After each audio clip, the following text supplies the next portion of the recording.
Asena'nın Mutfağı kanalıma hoş geldiniz. Tarifime başlarken kimin hangi ülke ve şehirden izlediğini yorumlara yazalım. Değerli takipçilerimin nereden izlediğini görmek istiyorum. Tarifim için 5 yemek kaşığı un, 3 yemek kaşığı mısır nişastası, 1 su bardağı şeker, 1 adet yumurta sarısı ve 5 su bardağı sütü tencereme alıyorum. Malzemelerim bütünleşene kadar karıştırıyorum. İçerisinde hiçbir topak kalmamasına özen gösterelim. Yeni ve farklı tariflerimden haberdar olmak için kanalıma abone olmayı unutmayın. Beğeni ve yorum bırakarak bana destek olabilirsiniz. Bana destek olan takipçilerime çok teşekkür ederim. Tenceremi ocağıma alıyorum. Orta ateşi ayarladım ve sürekli karıştırarak kaynamasını sağlıyorum. Muhakkak karıştırmalıyız. Aksi takdirde içerisinde topaklar kalabilir. Biz pürüzsüz bir muhallebi elde etmek istiyoruz. Bugün aslında alışılmışın dışında bir tarifim var. Çok da beğeneceğinize eminim. 1 tatlı kaşığı tereyağı ekledim ve tekrar karıştırıyorum. Kaynamaya başladıktan sonra 2 dakika daha kaynatıyor ve ocaktan alıyorum. Kıvamımız bu şekilde olmalı. Dilerseniz içerisine vanilya ekleyebilirsiniz. Tercihinize kalmış. Güzel bir aroma verebilir. Genişçe bir kasenin içerisine aktarıyorum ki çok daha çabuk soğuyabilsin. Ara ara karıştırarak soğutuyorum. Çok da fazla soğumasına gerek yok. Ilık olması bizim için yeterli olacaktır. 4 adet mandalina kullanıyorum. Dilerseniz miktarını arttırabilirsiniz. Lezzetine lezzet katarsınız. Bu şekilde kabuklarını soydum ve iç kısmında kalan beyaz lifleri de yine soyuyorum. Pastamızın rahat şekil alabilmesi için mümkünse küçük mandalina kullanmanızı öneririm. Artık ılımış olan muhallebimin içerisine 1 paket krem şanti ekliyorum. Ve tekrardan karıştırıyorum. Yaklaşık 5 dakika kadar aralıksız karıştırmanızı öneririm. Dilerseniz mikserden geçirebilirsiniz. Çok daha rahatlıkla kıvam alacaktır. 1 adet büyük boy buzdolabı poşeti kullanıyorum. Gösterdiğim gibi açıyorum. Özellikle sütle ıslatarak yapmayı tercih ediyorum. Sizler dilerseniz ıslatmadan da yapabilirsiniz ama bisküvinin daha yumuşak olabilmesi için genellikle ıslatmayı tercih ederim. Bu arada içerisine muhallebi eklemek zorunda değilsiniz. Sadece pudingle de yapabilirsiniz. Çok daha kolay olacaktır.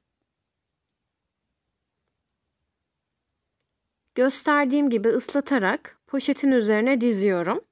Dikkat ederseniz aralık bıraktım. Mutlaka bu aralığı bırakmanızı öneriyorum. Ve üzerine hazırlamış olduğum muhallebiyi ekliyorum. Ve her tarafına gelecek şekilde yayıyorum. Ben bu şekilde uğraşamam derseniz borcama da hazırlayabilirsiniz ya da herhangi bir kalıba da hazırlayabilirsiniz. Tekrardan bisküvileri ıslatarak ve aralık bırakarak diziyorum.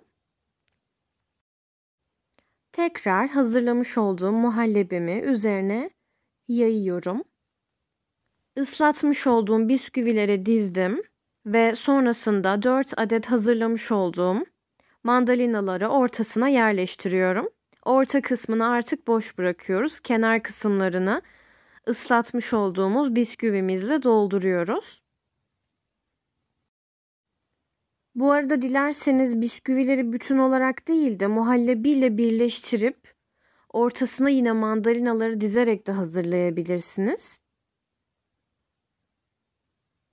Tekrardan bisküvi ve muhallebi olacak şekilde katımı hazırlıyorum.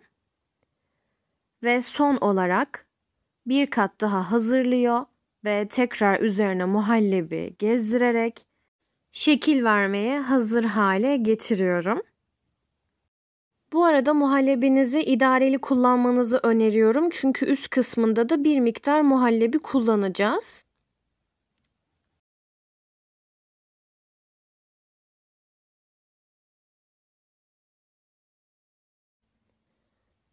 Ve poşetimi gösterdiğim gibi katlıyorum. Bu aşama çok önemli, dağılmaması için özellikle. İyice sıkmamız gerekiyor.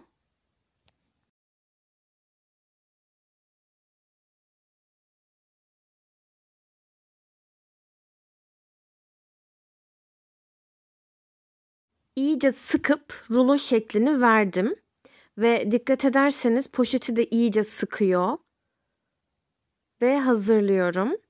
Şimdi buzdolabıma gönderebilirim. Dilerseniz buzlukta yaklaşık 1 saat bekletip daha hızlı soğumasını sağlayabilirsiniz. Ya da vaktiniz varsa buzdolabında bekleterek de sertleşmesine yardımcı olabilirsiniz. İyice soğuduğundan emin olduktan sonra, yani yaklaşık bir 3-4 saat sonra eğer buzdolabında muhafaza ederseniz çıkarıp artık süsleyebilirsiniz. Üzerine bir miktar artmış olan muhallebimden ekledim ve onun da üzerine eritmiş olduğum çikolatamı gezdiriyorum. Dilerseniz çikolata sos da kullanabilirsiniz. Tercihinize kalmış. Dediğim gibi dilerseniz muhallebi hazırlamadan sadece puding latte yapabilirsiniz ama muhallebinin çok güzel bir lezzet kattığını özellikle belirtmek istiyorum. Üzerine fıstık tozu serpiştirerek servis etmeyi tercih ettim. Beğeneceğinizden emin olduğum bu tarifi mutlaka denemenizi öneriyorum. Tarifimi izlediğiniz için çok teşekkür ederim. Eğer beni bu tarifle tanıdıysanız başka tariflerimin de var olduğunu belirtmek isterim. İnşallah başka tariflerimde tekrar görüşmek üzere. Hoşça kalın, sağlıkla kalın.